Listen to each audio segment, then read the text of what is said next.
Assalamualaikum warahmatullahi wabarakatuh. Salam sejahtera untuk semuanya. Alhamdulillah wassalatu wassalamu ala Rasulillah wa ala alihi wa ashabihi wa mawalah, la haula wala quwwata illa billahil aliyil azim. Sobat sewot yang dirahmati Allah dan disayangi Rasulullah sallallahu alaihi wasallam.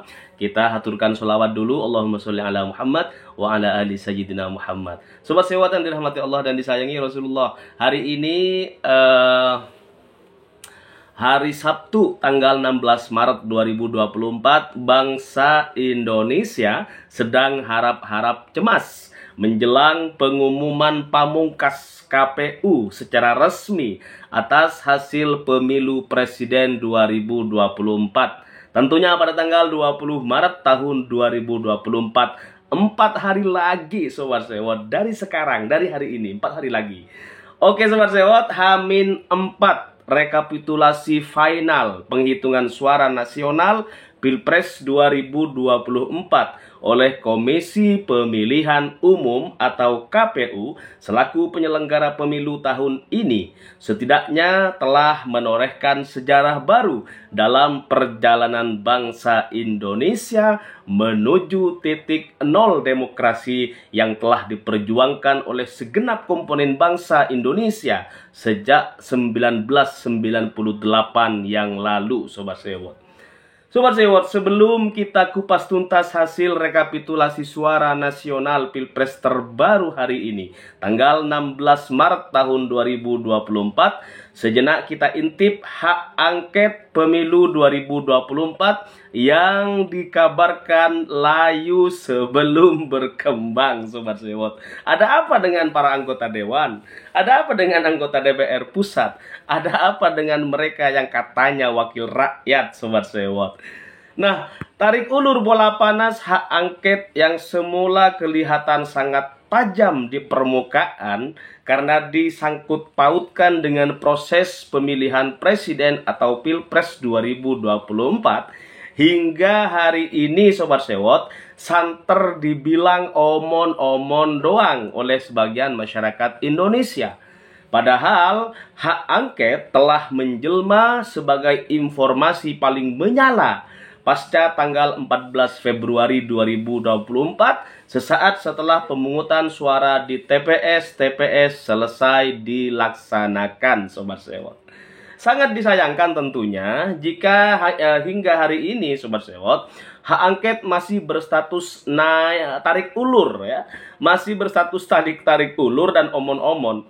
Karena bagaimanapun usulan hak angket untuk menyelidiki kecurangan dalam pemilu presiden 2024 ini terlanjur telah menjadi proses perdebatan dalam rapat paripurna DPR RI ya di gedung Senayan kemarin di Jakarta, tepatnya pada hari Selasa tanggal 5 Maret 2024 Sobat Sewot. Nah, dalam rapat paripurna perdana usai pencoblosan tersebut ya, sejumlah anggota fraksi menyatakan bahwa DPR perlu membentuk hak angket untuk menyelidiki dugaan kecurangan pemilu yang santer diisukan sebagai kecurangan yang terstruktur, sistemik, dan masif atau TSM Sobat Sewot. Nah, di sisi lain Sobat Sewot, sejumlah anggota fraksi parpol pendukung Prabowo Subianto dan Gibran Rakabuming Raka menyatakan menolak hak angket. Sobat Sewot yang dirahmati Allah dan disayangi Rasulullah Sallallahu Alaihi Wasallam, hak angket ya hari ini menyisakan pertanyaan masyarakat. Sebenarnya hak angket ini naskahnya sudah sampai warung kopi mana sih gitu. Sedari kemarin pemanasannya bergelit di dalam proses penyusunan naskah ya. Ya ini itu dikit-dikit penyusunan naskah gitu kan. Nah, Sobat Sewot, apa jangan-jangan hak angket yang sempat bikin kaget kubu Istana Wakanda dan Konoha tersebut mulai kemasukan angin gitu kan? Ya, angin puting beliung kayak di musim penghujan money politics Pilpres 2024 kayak sekarang gitu kan? Nah, atau jangan-jangan wakil rakyat yang seharusnya merakyat memilih tidur saat sidang soal rakyat, saat sidang soal hak angket Sobat Sewot. Biasa bulan Ramadan ya. Kalau bulan Ramadan pada kenyang misalnya pagi-pagi udah pada ngantuk dewannya gitu. Jadi ngomongin hak angket yang A, yang B, yang C gitu kan, banyakan ya misalnya yang molor gitu. Karena semalam juga ibadah bulan Qiyamul Ramadan gitu. Bangun karena ingin beribadah full di malam hari kepada Allah misalnya di bulan suci Ramadan, bangun besok-besoknya pada ngantuk di Senayan, terus dibantu dengan angin sepoi-sepoi, dinginnya AC di ruang sidang gitu kan. Nah Sobat Sewot, inilah bangsa kita. Sobat Sewot, biarlah para anggota dewan yang terhormat yang jawab pertanyaan krusial barusan ya, pertanyaan masyarakat, apakah anggota dewan kita tidur bobok gitu, ataukah jangan-jangan anggota kita kemasukan angin. Karena beredar kasus, masyarakat udah pada tahu tuh ada sekian miliar, bisik-bisik miliar-miliar gitu, belasan miliar atau 10 miliar gitu.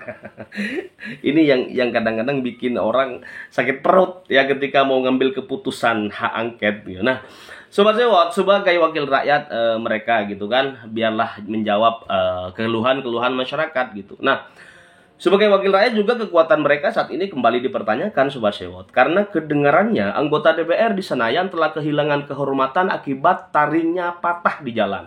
Entah jalan perjalanan sejak tahun 2019 yang lalu sampai masuk tahun awal 2024 gitu kan. Taring mereka ketahuan kalau udah patah-patah karena saat ini rakyat, mahasiswa, pemuda gitu membutuhkan taring mereka untuk diadu dengan kekuatan oligarki, diadu dengan kekuatan yang katanya kecurangan TSM gitu kan. Nah, taring DPR ini tumpul pada akhirnya kalau kemudian mereka ternyata nggak mampu mengotak-atik proses pemilu yang diduga curang di berbagai tempat dan kesempatan. Nah, tetapi kalau kemudian taringnya Senayan ini benar-benar masih tajam, nggak tumpul karena memang nggak dipakai rasanya, misalnya sejak 4 tahun terakhir nggak kepake untuk hak angket, nggak kepake untuk interpelasi ataupun apapun lah gitu kan. Nah, kalau itu nggak pernah kepake selama 4 tahun terakhir Sobat Sewot, maka tahun ini ya, awal tahun ini hak angket mestinya tajam, benar-benar tajam, benar-benar mampu mengungkap dugaan-dugaan kecurangan yang terjadi sejak pemilu presiden dilaksanakan hingga hari ini masih terus disampaikan di depan gedung Senayan. Banyak sekali demonstrasi kan yang mendukung hak angket. Ada segelintir orang yang kemudian ikut-ikutan demo gitu, seolah-olah mereka menolak hak angket. Ya, demo bayaran, dipukul mundur sama teman-teman kawan-kawan yang melakukan aksi demonstrasi sesuai dengan hati nurani dan benar-benar ingin mendukung demokrasi ini kembali kepada jalur dan tempatnya yang sudah digariskan sejak 1998 Sobat Sewot. Sobat Sewot dan Allah ya, kalau kita ingat DPR tuh sekarang tuh aduh, nggak tahu dah ya. Biar nanti mereka sendiri yang jawab, atau kalian boleh komentar dong pendapat di bawah gitu, seperti apa sebenarnya suasana di anggota dewan, baik di luar gedung maupun di dalam gedung ya, karena yang dingin-dingin tuh biasanya bikin ngantuk Sobat Sewot. Sobat Sewot yang dirahmati Allah dan disayangi Rasulullah Shallallahu Alaihi Wasallam, Allahumma sholli ala Sayyidina Muhammad wa ala ali Sayyidina Muhammad. Perlu kita intip juga perkembangan rekapitulasi suara yang dilakukan oleh Timnas Amin ya, dan laporan selengkapnya Sewot TV nanti sampaikan setelah beberapa fakta. Ada fakta-fakta mengejutkan berikut ini yang perlu juga kita sampaikan ke teman-teman semuanya Sobat Sewot dimanapun Anda berada. Nanti baru kita akan sampaikan hasil rekapitulasi terbaru, terupdate, teranyar, terwow, terwah, segala macam lah hari ini pokoknya buat kalian semuanya. Nah, fakta pertama Sobat Sewot, juru bicara Timnas pemenangan Anies Baswedan dan Gus Muhaimin Iskandar, Abangda Iwan Tarigan menyatakan bahwa tim hukum Amin menyiapkan sekitar 1.000 pengacara untuk menghadapi sengketa Pilpres 2024 di Mahkamah Konstitusi, di MK. Pengacara dari tim hukum Amin ada 1000-an orang yang akan support di MK Mahkamah Konstitusi tempatnya pamannya Gibran. Iwan juga mengatakan bahwa nantinya tim hukum Amin akan dipimpin oleh Ari Yusuf Amir, ya, serta dibantu oleh Ketua Dewan Pakar Amin yakni Hamdan Zulfa, Bangda Hamdan Zulfa, dan anggota Dewan Pakar Amin yakni Mas Refli Harun. Begitu kata Mas Iwan Tarigan saat memberikan keterangan pers pada hari Jumat tanggal 15 Maret tahun 2024 di Jakarta, Sobat Sewot. Jadi 1000 nih nggak tanggung-tanggung, 1000 orang, 1000 tim pakar hukum, alfun ya, alfa alfi sholatin wa alfa alfi salamin alaika ya sayyidi ya Rasulullah. 1000, bayangin, 1000 orang ahli hukum yang akan mengawal sengketa Pilpres 2024. Tentu nanti akan ada paman di situ, ada paman Gibran gitu kan, yang sudah kemarin kadung ngelolosin ponakannya menjadi calon wakil presiden. Nah, tetapi apakah nanti bakalan dilolosin sehingga dilantik setelah tanggal 20 gitu kan. Nah, kita wallahu a'lam. Tetapi mari kita sama-sama berusaha semaksimal mungkin agar Indonesia ini benar-benar kembali ke rel, ya, ke jalurnya yang hakiki, jalur demokrasi yang baik tentunya bagi semuanya. Tidak bersifat dinasti, lebih-lebih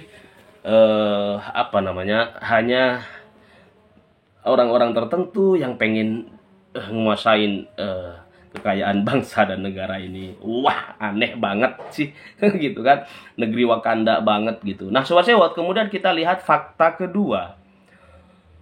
Di fakta kedua ini beredar kabar harga beras cabai, ya, harga beras, harga cabai ini turun ya beberapa hari ini, kata siapa? Kata Presiden Jokowi gitu. Nah, Jokowi berharap harga pangan bisa stabil, terutama saat harga cenderung meningkat di musim pancaroba, kata Jokowi. Nah, Jokowi berkunjung ke pasar Gelugur hari Jumat kemarin, tanggal 14 Maret 2024 di Rantau Prapat, ya, di Rantau Prapat, Kabupaten Labuhan Batu. Jokowi dan pemerintah terus memantau dan memastikan ketersediaan serta kondisi ekonomi rakyat, ya, khususnya terkait stabilitas harga pangan selama bulan suci Ramadan.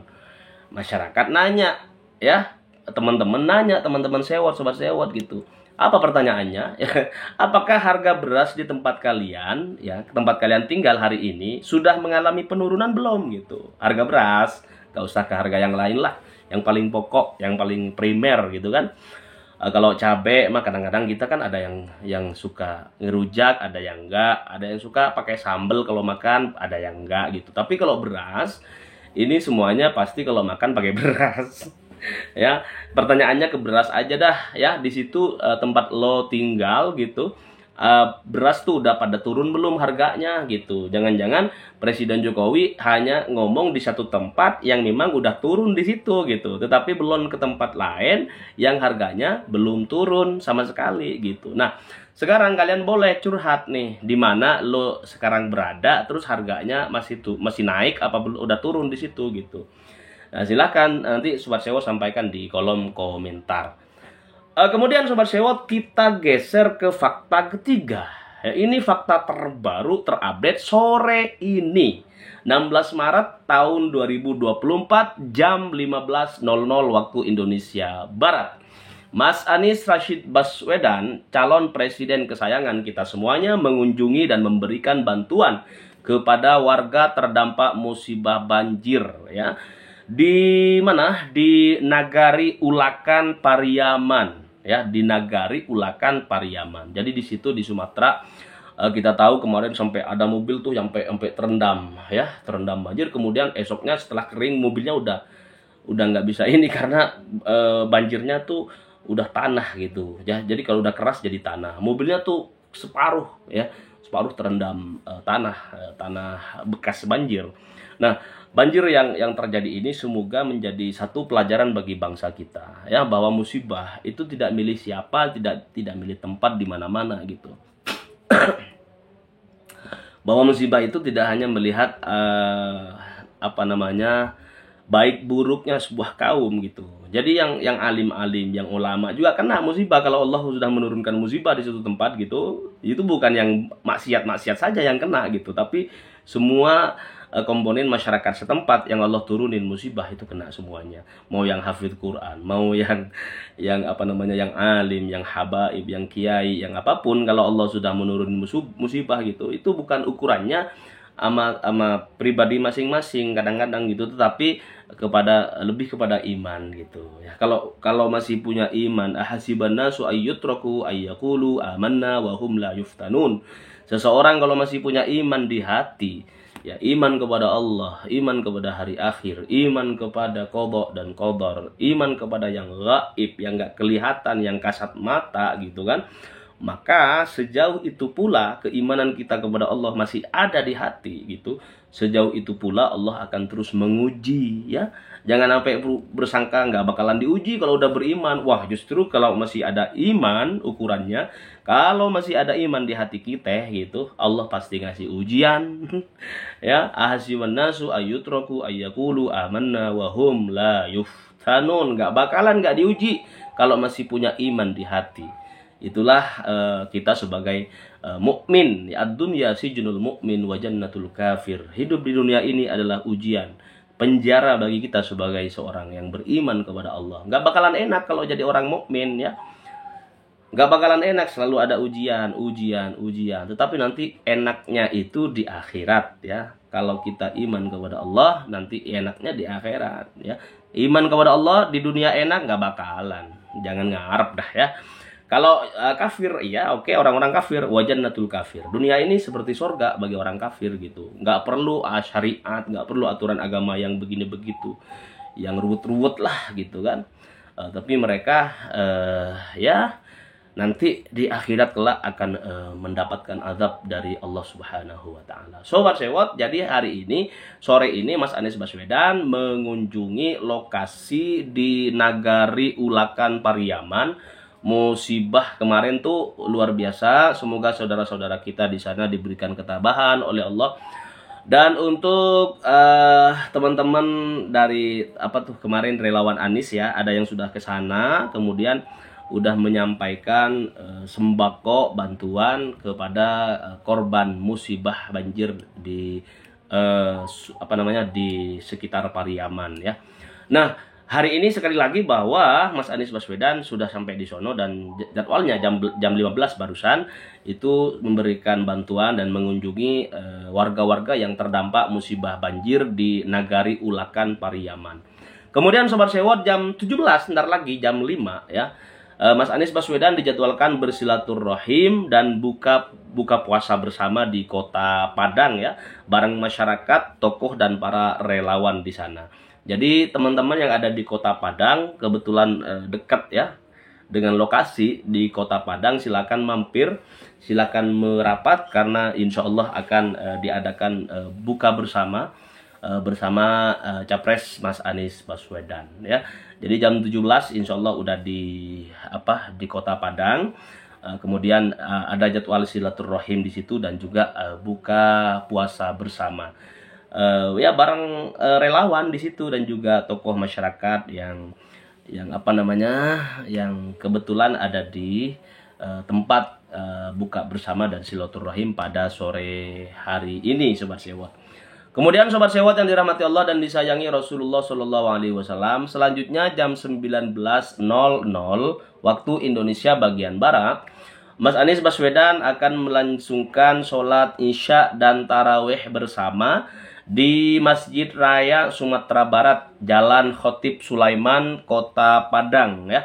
Jadi silakan teman-teman yang ada di sekitar Masjid Sumatera Barat, Masjid Raya Sumatera Barat, Jalan Khotib Sulaiman, Kota Padang, silakan sholat Isya bersama dan sholat Tarawih bersama bareng Mas Anies Rashid Baswedan. Nah, Sobat Sewot yang dirahmati Allah dan disayangi Rasulullah Shallallahu Alaihi Wasallam, kita cek perolehan suara capres-cawapres versi atau di website resmi Timnas Amin terbaru hari ini ya.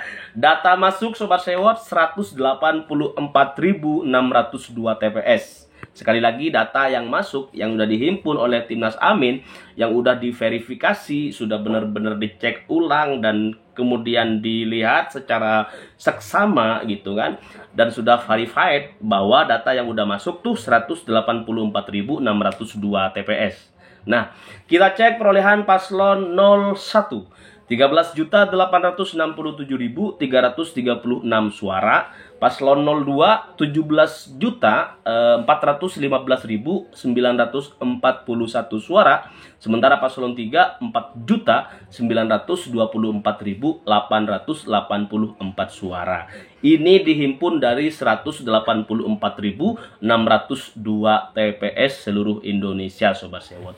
Jadi Sobat Sewot, kita lihat perolehan dari 17 juta ke bawah lagi paslon 02 dong ya, 01 13 juta, yang 17 juta paslon 02, paslon 03 itu 4 juta jauh ya.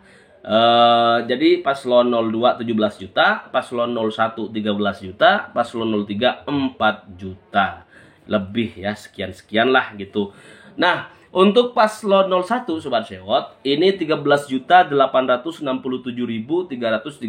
suara. Ini persentasenya 38,3%. Ya, 38,3%. Kemudian paslon 02.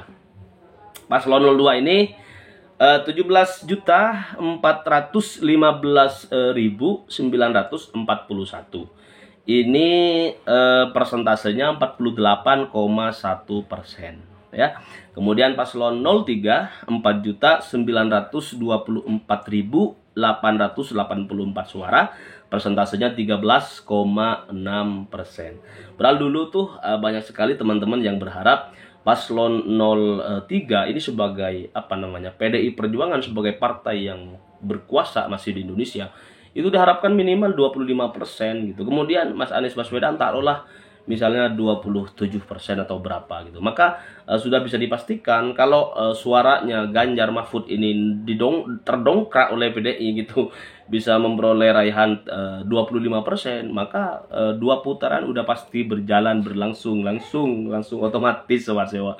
Tetapi kita lihat bagaimana kemudian posisinya Ganjar Mahfud yang hari ini